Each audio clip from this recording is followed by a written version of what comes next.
Financial markets పై పట్టు సాధించాలనుకునే వాళ్ళు Revanth conduct చేసే వెబినార్ కోసం ఈ నెంబర్ కి కాల్ చేయండి.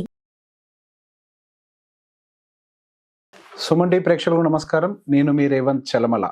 సో మార్కెట్స్లో మళ్ళీ ఏదో కొత్త ఊపు వచ్చినట్టుగా కనిపిస్తుంది. కాకపోతే అది నిజంగా నిలబడేదా, లేకపోతే మనకి ఎలక్షన్స్ వల్ల వచ్చినటువంటి ఒక షార్ట్ కవరింగా, సెంటిమెంటల్ ర్యాలీయా అనే ఒక విషయాన్ని కూడా ఒకసారి నేను డీటెయిల్గా టెక్నికల్గా and as well as FIS and DIS data మనకి ఓపెన్ ఇంట్రెస్ట్ డేటా వీటన్నిటితోటి కూడా ఒకసారి ఎక్స్ప్లెయిన్ చేసే ప్రయత్నం చేస్తాను.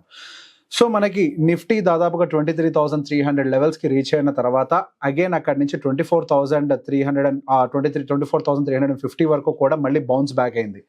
ఆల్మోస్ట్ ఒక 1,000 పాయింట్స్ అనుకుంటా, నియర్ టు 1,000 పాయింట్స్. అదొక పెద్ద మూవ్ అనే చెప్పాలి. సో దీనికి డెఫినెట్గా సెంటిమెంట్ డ్రివెన్, మనకి ఏవైతే మహారాష్ట్ర రిలేటెడ్ ఎలక్షన్ రిజల్ట్స్ ఉన్నాయో అది చాలా ఫేవర్ చేశాయి. సో బేసిక్గా మనం టాప్ నుంచి ఎంతవరకు నిఫ్టీ డౌన్ అయింది అని గమనిస్తే దాదాపుగా 7.93 అంటే నియర్ టు 8% వరకు కూడా స్టిల్ ఇంకా నిఫ్టీ మనకి డౌన్లోనే ఉంది. సో ఒక టెక్నికల్ బౌన్స్ రావడానికి చాలా హై ఛాన్స్ ఉంది అనుకున్నాము. ఆ టెక్నికల్ బౌన్స్కి ఒక రకంగా మనకి ఎలక్షన్స్ ట్రిగ్గర్ చేశాయి.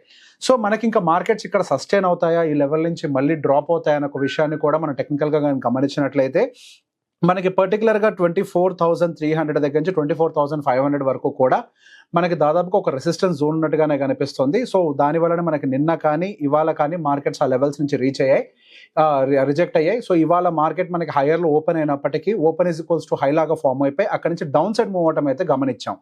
కాకపోతే ఇక్కడ మనకు ఒక స్ట్రక్చరల్ బ్రేక్అవుట్ అయితే కనిపిస్తుంది. సో బేసిక్గా మనకి డిసెండింగ్ ఛానల్ ఒకటి ఏర్పాటు అయిన తర్వాత అక్కడి నుంచి ఒక పెద్ద గ్యాప్ అప్ తోటి మనకి స్ట్రక్చరల్గా మనకి కొంతవరకు మేబీ పైన సస్టైన్ అవుతుందేమో అన్న ఒక ఇంపాక్ట్ని అయితే క్రియేట్ చేసింది. సో బేసిక్గా మనకి మార్కెట్స్లో కేవలం టెక్నికల్ లెవెల్స్ ఒకటే కాకుండా దానికి ఫండమెంటల్స్ కూడా మనం యాడ్ చేసి కూడా చూసుకుంటేనే దానికి తగ్గట్టుగా మనం ప్రాపర్గా ఇన్వెస్ట్మెంట్స్ అనేవి ప్లాన్ చేయగలుగుతాం. సో హోప్ఫుల్లీ ఈ వీడియో మనకి అటు ట్రేడర్స్కి and as well as investors కూడా ఉపయోగపడే విధంగా నేను దీన్ని డెలివర్ చేసే ప్రయత్నం చేస్తాను. సో గమనించినట్లయితే మనం పర్టికులర్గా నిఫ్టీ విషయంలో యాజ్ ఆఫ్ నో మనం టెక్నికల్ లెవెల్స్ చూసినట్లయితే 24,300 అంటే ఆల్మోస్ట్ 24,400 నుంచి 24,550 వరకు కూడా స్ట్రాంగ్ రిజెక్షన్ వస్తున్నట్టుగానే కనిపిస్తుంది. అండ్ అదే కనుక మనము ఓఐ డేటా కనుక మనం గమనించినట్లయితే ఈ రోజు పర్టికులర్గా 24,000 దగ్గర, అది కూడా December ending option, so year ending options దగ్గర పర్టికులర్ 24,000 దగ్గర స్ట్రాంగ్ గా ఓఐ బిల్డ్ అవడం గమనిస్తున్నాము. సో గోయింగ్ ఫర్దర్ మార్కెట్ కొంతవరకు కన్సాలిడేషన్ లో ఏమైనా ఉండొచ్చా అని ఒక ఒపీనియన్ కూడా క్రియేట్ చేస్తుంది. మనకి షార్టర్ టర్మ్ ఎక్స్పైరీస్ లో మేబీ కొంతవరకు మనకి డిఫరెంట్ డేటా కనిపిస్తుండొచ్చేమో కానీ సో బేసిక్గా ఇమీడియట్ గా ఎక్స్పైర్ అయ్యే వాటితోటి మనం కంప్లీట్ ఏది కూడా అనాలిసిస్ చేయలేము. సో లాంగ్ టర్మ్ లో కనుక వెళ్ళి గమనించినట్లయితే ఇక్కడ కొంచెం డేటా డిసెంబర్ లో అయితే బిల్డ్ అవుతున్నట్టుగా కనిపిస్తుంది. సో ఇక్కడ నుంచి ఆఫ్టర్ 10% ఫాల్ మనకి మార్కెట్లో కొంత కన్సాలిడేషన్ ఉండడానికి హై ప్రాబబిలిటీ ఉంది.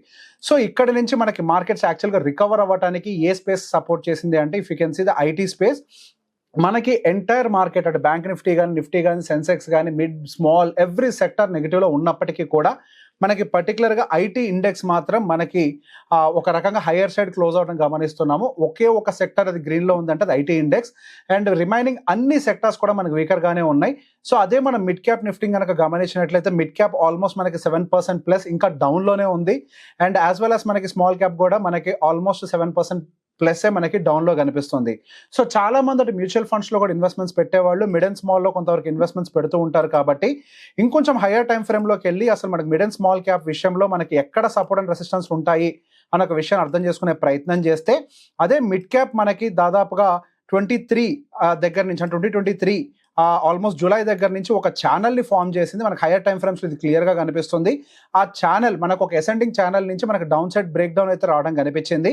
సో మళ్ళీ ఈ స్ట్రక్చరల్ బ్రేక్ డౌన్ రావడం వల్ల అగైన్ ఇది క్లైమ్ బై దాని ప్రీవియస్ ఛానల్లోకి ఎంటర్ అవుతుందా, లేకపోతే దాని ఓల్డర్ ఛానల్ ఎప్పటి నుంచో మనకి ప్రీవియస్గా రెస్పెక్ట్ చేస్తున్నటువంటి ఛానల్ ఫ్రమ్ 2020 ఏదైతే ఛానల్ ఉందో ఆ ఛానల్ని రెస్పెక్ట్ చేసి ప్రీవియస్ ఛానల్లోకి ఎంటర్ అవుతుందా. సో బేసిక్గా ఇది ఒక టైం కరెక్షన్కి ఆ ఛాన్స్ తీసుకోవడానికి అవకాశం ఉందా లేదా అనే విషయాన్ని మాత్రం కొంచెం టైం తీసుకొని మనం జడ్జ్ చేయాలి. ఇమీడియట్గా ఏమీ చెప్పలేము. బట్ యాజ్ ఆఫ్ నౌ మనకి ఏదైతే ఒక మ్యాడ్ బుల్ ఏదైతే కనిపించిందో మనకి మిడ్ క్యాప్లో ఆ స్ట్రక్చరల్ బ్రేక్ డౌన్ అయితే అయినట్టుగా కనిపిస్తోంది. అండ్ అదేవిధంగా స్మాల్ క్యాప్ విషయంలో కూడా గమనించినట్లయితే స్మాల్ క్యాప్లో కూడా మనకు కొంతవరకు స్ట్రక్చరల్గా ఒక ఛానల్ని అయితే ఎప్పటి నుంచో రెస్పెక్ట్ చేస్తోంది. ఇన్ ద సేమ్ వే మనకు 2023 ఏప్రిల్ మే జూన్ ఆ టైం నుంచి కూడా మనకు ఒక అప్ ట్రెండ్ స్టార్ట్ అయింది అసెండింగ్ ఛానల్. ఇంతవరకు ఆ ఛానల్ని అయితే బ్రేక్ డౌన్ చేయలేదు. మనకి బ్యాంక్ నిఫ్టీ మిడ్ క్యాప్లో అయితే బ్రేక్ డౌన్ అయిపోయినప్పటికీ మనకి ఇంకా స్మాల్ క్యాప్లో ఇంకా కొంత స్కోప్ ఉందేమో అన్నట్టుగా కనిపిస్తుంది. But always we have to remember మనకి అసెండింగ్ ఛానల్స్ అనేవి బేరిష్ ఇన్ నేచర్గా చూస్తాం. ఒకవేళ బ్రేక్ డౌన్ కనుక అయింది అంటే ఫండమెంటల్స్ కనుక రివైవ్ అవ్వకపోతే అండ్ దానికి కూడా ఒక లాంగ్ టర్మ్ ఛానల్ అయితే ఫామ్ అవ్వడం గమనించాం సేమ్ 2020 నుంచి. ఆ ఛానల్లో కనుక ఎంటర్ అయినట్లయితే కొద్దిగా స్లో మూమెంటం ఉండడానికి కూడా అవకాశం ఉంది. ఐ డోంట్ థింక్ ఇమీడియట్గా మనకి నిఫ్టీ స్మాల్ క్యాప్ కానీ మిడ్ క్యాప్ కానీ హెవీగా అంత ఫాస్ట్గా కరెక్ట్ అవుతాయని మనం అనుకోవట్లేదులే, కానీ but still we should have an option at any given point of time మనకి ఇవి కూడా కిందకి రావడానికి స్కోప్ ఉంది అని. సో మిడ్ క్యాప్లో కానీ స్మాల్ క్యాప్లో కానీ ఇన్వెస్ట్మెంట్స్ పెట్టేవాళ్ళు ఈ విషయం దృష్టిలో పెట్టుకొని పెట్టాలి. అండ్ అదేవిధంగా ఒకసారి large cap is nothing but మనకు ఒక రకంగా నిఫ్టీ 50 కదా. సో అదే నిఫ్టీ 50 విషయం కూడా గమనిస్తే సేమ్ మనకు ఒక సింగిల్ బిగ్ ఛానల్ ఫామ్ అయింది 2020 టైం నుంచి. సో ఆ టైం నుంచి మనకు ఫామ్ అయిన ఛానల్ కనుక గమనిస్తే అది సేమ్ అదే ఛానల్ రెస్పెక్ట్ చేస్తూ టాప్ ఛానల్ని మనకి టెస్ట్ చేసి అక్కడి నుంచి రిజెక్షన్ వచ్చింది. ఇప్పుడు ఒక రకంగా చెప్పాలంటే బాటమ్ ఆఫ్ ద ఛానల్లో ట్రేడ్ అవ్వడం గమనిస్తున్నాము. So this is indicating some kind of a slow momentum in large caps also. But when compare to bank Nifty and Nifty మనకి లార్జ్ క్యాప్ అనేది అసలు ఒక ఛానల్ అంటే ఆ ఛానల్ నుంచి డీవియేట్ కంప్లీట్గా వెళ్ళలేదు కాబట్టి దీన్ని రెస్పెక్ట్ చేయొచ్చేమో అన్న ఒక ఇది కూడా కనిపిస్తుంది. దాంతోపాటుగా we have very big support zones at multiple layers 22,000 దగ్గర కూడా. సో బేసిక్గా when compare to mid and small మనకి లార్జ్ క్యాప్స్లో బెటర్గా ఏదైనా స్కోప్ ఉండొచ్చేమో అన్న ఒక ఇది కనిపిస్తుంది. దానికి ఫండమెంటల్గా కూడా మనం ఐటీ సెక్టర్ని కూడా గమనిస్తున్నాం. సో ఐటీ సెక్టర్ కూడా చాలా స్టేబుల్గా ఉంటుంది. అండ్ దాంతోపాటుగా మనకి రీసెంట్గా స్టేబుల్గా ఉన్నటువంటి సెక్టర్ ఏదైనా ఉంది అని అంటే అది banking side. So banking segment కూడా చాలా స్టేబుల్గా మూవ్ అవుతుంది. సో మనకి when compare to other sectors one of the least fall అయిన సెక్టర్ ఏదైనా ఉంది అంటే డెఫినెట్గా అది బ్యాంకింగ్. హార్డ్లీ 4% మాత్రమే ఫాల్ అయింది. అండ్ బ్యాంకింగ్తో పాటుగా ఫైనాన్షియల్ సర్వీసెస్ కూడా మనకి ఈ రీసెంట్ ఫాల్ అయిన తర్వాత రికవరీ బాగా చూపించి అండ్ టాప్ నుంచి కేవలం 4% మాత్రమే ఫాల్ అయ్యాయి. సో మనం ఈ సెక్టార్స్ గురించి మనం ముందు నుంచే మాట్లాడుకుంటున్నాం. ఫండమెంటల్గా వీటికి స్ట్రెంగ్త్ ఉంది. అటు ఐటీ, ప్రైవేట్ బ్యాంకింగ్ అండ్ పర్టికులర్గా ఫైనాన్షియల్ సెగ్మెంట్స్ కరెక్షన్స్ డీపర్గా అయినప్పటికీ మనకి రికవరీ అనేది కూడా కొద్దిగా ఫాస్ట్గానే ఈ సెగ్మెంట్లో కనిపిస్తుంది. So I hope next coming డేస్లో మనకి ఈ 3 సైకిల్స్ ఏమన్నా కొద్దిగా కంటిన్యూ అవుతాయో అనిపిస్తుంది. కాకపోతే మనం కన్జంప్షన్ రిలేటెడ్ అయితే ఒకటి ఎక్స్పెక్ట్ చేసాం, కొంతవరకు స్పీడ్ మూమెంటం ఉండొచ్చేమో అని. కానీ due to the weaker numbers even in the FMCG companies and auto sales data అవన్నీ కూడా వీకర్గా రావడంతో మన కన్జంప్షన్లో కూడా డీపర్ కరెక్షన్స్ ఆల్మోస్ట్ ఇంకా స్టిల్ 12% లోవర్ సైడే ఉంది. కానీ ఇక్కడ నా ఎక్స్పెక్టేషన్ గవర్నమెంట్ రాబోతున్నటువంటి బడ్జెట్లో కన్జంప్షన్ థీమ్ని బూస్ట్ చేయడం కోసం అగ్రెసివ్గా స్టెప్స్ తీసుకోవచ్చు అనే ఒక ఇది నాకు కనిపిస్తోంది. ఎందుకంటే consumption is bloodline of any country. So బేసిక్గా ఇండియాలో one of the major contributor ఏదైనా ఉంది అంటే డెఫినెట్గా consumption theme. So consumption theme revival కోసం గవర్నమెంట్ కూడా గట్టిగా ట్రై చేసి దాన్ని పుష్ చేయొచ్చు. కాబట్టి I believe consumption will also a very good pick. నేను తీసుకునేటప్పుడు వీటిని ఖచ్చితంగా గమనిస్తానని నేను అనుకుంటున్నాను. అండ్ దాంతోపాటుగా మనం ఒకసారి అసలు మరి ఇప్పుడు మనం ఏవైతే మాట్లాడుకున్నామో అవన్నీ నిజమా కాదా అంటానికి కూడా లాస్ట్ 15 days కాంట్రిబ్యూషన్ కూడా ఒకసారి చెక్ చేసి చూడండి. లాస్ట్ 15 days కాంట్రిబ్యూషన్లో మీకు టాప్ కాంట్రిబ్యూటర్స్లో మీకు Infosys and ICICI bank, HDFC bank, TCS ఇవి మాత్రమే మేజర్గా మనకి నిఫ్టీని అప్సైడ్ డ్రైవ్ చేయడానికి ఉపయోగపడ్డాయి. సో ఇక్కడ మీకు టాప్లో ఉన్న వాటిల్లో major IT segment and private banks ఇవి ఎక్కువగా మిమ్మల్ని అసలు మార్కెట్ని అప్ సైడ్ పుష్ చేయడానికి ట్రై చేశాయి. అండ్ వేరిన్ అదర్ సైడ్ మనకి ఆటో సెగ్మెంట్ అయి ఉండొచ్చు, లేకపోతే ఫార్మాసిటికల్ ఇవి కొద్ది వరకు డ్రాగర్గా ఉన్నాయి.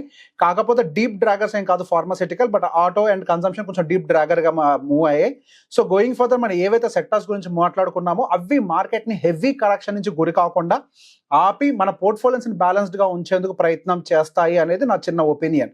సో గోయింగ్ ఫర్దర్ మీరు ఏమైనా ఇన్వెస్ట్మెంట్స్ పెట్టేటప్పుడు ఇటువంటి ఫండమెంటల్ అండ్ టెక్నికల్ అనాలిసిస్ని యూస్ చేసుకొని నాకు ఇన్వెస్ట్మెంట్స్ పెట్టినట్లయితే మనం అట్లీస్ట్ డీపర్ కరెక్షన్స్కి గురి కాకుండా కొద్దిగా స్టేబుల్గా మన పోర్ట్ఫోలియోస్ని ఉంచుకోవడానికి ఉపయోగపడుతుంది అనేది నా ఒపీనియన్.